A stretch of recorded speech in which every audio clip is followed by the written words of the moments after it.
بسم اللہ الرحمن الرحیم۔ خدا کی قسم یہ وظیفہ کبھی مت چھوڑنا، ایک بار یہ تسبیح ضرور پڑھ لیں۔ یہ وظیفہ بہت خاص اور مجرب ہے۔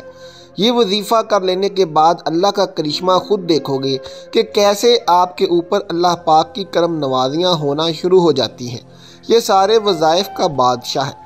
یوں سمجھ لیجئے کہ اس کو کرنے کے بعد آپ دیکھنا کیسے اللہ پاک آپ کے اوپر رحمت ہوگی، کیسے آپ کے کام بنتے چلے جائیں گے۔ اس عمل کو کرنے والے کی زندگی میں آسانیاں پیدا ہونا شروع ہو جاتی ہیں۔ اس عمل کو کرنے والے کی زندگی سے مشکلات ختم ہونا شروع ہو جاتی ہیں۔ اس وظیفے کو کرنے والے کے تمام بگڑے کام بننا شروع ہو جاتے ہیں۔ آپ کے اوپر کسی بھی قسم کی بندش یا رکاوٹ ہے، آپ کا کاروبار کا مسئلہ ہے، کاروبار چل نہیں رہا، گھر میں جو بے برکتی ہے، مایوسی ہے، انشاءاللہ تمام مسائل دور ہو جائیں گے۔ اکثر ایسا ہوتا ہے کہ کچھ لوگوں نے آپ کے اوپر نظر لگائی ہوتی ہے، آپ سے حسد کیا جاتا ہے۔ اس کی وجہ سے آپ کی زندگی میں مشکلات آنا شروع ہو جاتی ہیں، اور ایک وجہ یہ بھی ہو سکتی ہے آپ کے گناہوں کی کثرت، جس کی وجہ سے آپ کی زندگی میں مشکلات آنا شروع ہو جاتی ہیں۔ آپ نے کسی کا دل دکھایا ہو، یا جیسا کہ میں نے ابھی آپ کو بتایا، آپ کو نظر لگی ہو، آپ کے اوپر کسی حسد کیا ہو، اس کی وجہ سے بھی بندشیں رکاوٹیں لگ جاتی ہیں۔ پھر انسان کی زندگی میں مایوسیاں آنا شروع ہو جاتی ہیں، کسی کام میں دل نہیں لگتا، جو بھی کام کرتے ہیں صحیح نہیں ہوتا، مقصد میں کامیابی نہیں ملتی۔ اس عمل کو کرنے کے بعد انشاءاللہ آپ کے اوپر سے ہر طرح کی جو بندشیں رکاوٹیں ہیں وہ ٹوٹ جائیں گی، اور آپ کی زندگی میں خوشیاں آ جائیں گی۔ جو بھی آپ کے مقصد ہیں، جو بھی آپ کی حاجتیں ہیں، وہ پوری ہونا شروع ہو جائیں گی۔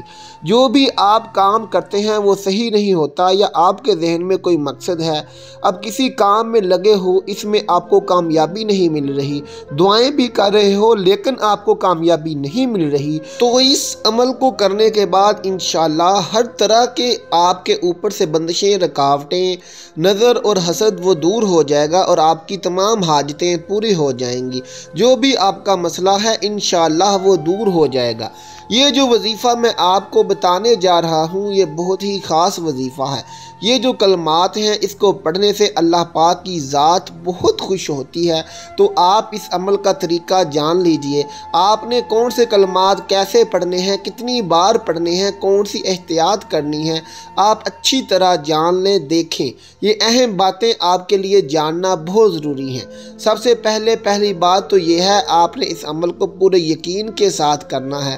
آپ کے ذہن میں کسی بھی قسم کا شک نہیں ہونا چاہیے، اور پورے یقین کے ساتھ کرنا ہے، اور خاموشی کے ساتھ کرنا ہے، اور پوری توجہ کے ساتھ کرنا ہے۔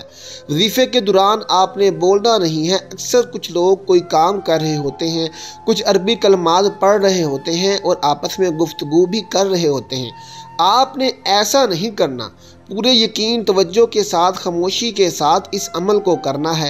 مرد، عورت، بچے، بوڑھے، کوئی بھی اس عمل کو کر سکتے ہیں۔ عورتیں اس کو خاص ایام میں بھی کر سکتی ہیں، اس میں بھی کوئی پابندی نہیں ہے۔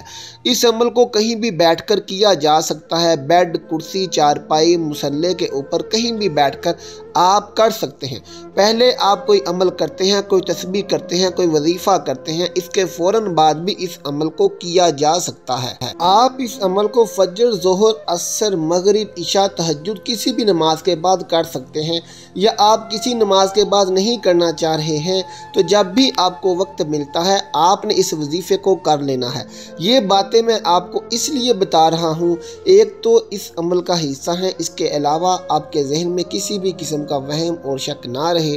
جب آپ کے ذہن میں وہم اور شک ہوتا ہے کسی کام کو لے کر، جب آپ وہ کام کرتے ہیں پھر اس پر یقین بھی نہیں ہوتا، اور جب یقین کم ہو تو پھر عمل اثر نہیں کرتا۔ اس لیے آپ نے ان باتوں کو اچھی طرح جان کر اور اپنے ذہن سے وہم اور شک نکال کر اس عمل کو کرنا ہے۔ انشاءاللہ آپ کو بہت فائدہ ہوگا۔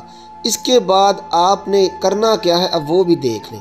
اس کے بعد آپ پڑھیں گے اعوذ باللہ من الشیطان الرجیم بسم اللہ الرحمن الرحیم۔ آپ نے 11 بار پڑھنا ہے۔ اس کے بعد آپ نے درود پاک پڑھنا ہے۔